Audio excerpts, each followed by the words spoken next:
Godi. Assalamualaikum dan selamat petang.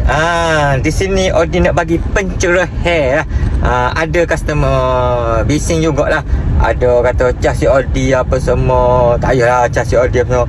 Okey, macam Audi sendiri, Audi ambil chassis Audi antara RM3, RM5, RM10. Tengok atas tepat lah. Kalau terlalu dekat, kalau ada semen ubat sampai tu, Audi tak ambil chassis Audi dah.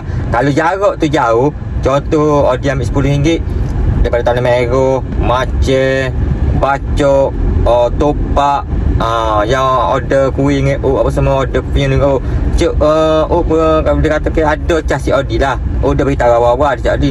Mana-mana seller yang pergi si Audi, dia ada chassis Audi. Tengok jarak jarak tu jauh dekat. Ada Audi pun ambil Seria. Ada Audi ambil 3 ya, 2 ya pun ada. Tengok tepat Audi buat.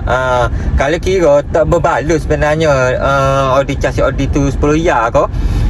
Audi kata Maceh, Kok Lanah, Tanah Merah, Bacok, Topak 10 ya Audi ambil. Tapi kira okey tu. Kira dia ambil pilihan tu boleh dikatakan kata rendah lah.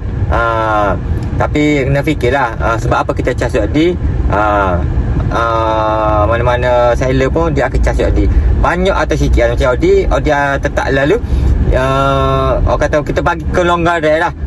Kelonggaran chassis Audi ni banyak mana. Tapi pilihan tu kalau anda fikir berbaloi tak, kita daripada lesen nak takut nak tahu wangnya apa semua. Lepas tu kita nak isi Audi lagi, kita nak kata bagi awak di Tanah Merah, di Maceh, orang kata Kok Lanah, Topak, Audi ambil 10 ya.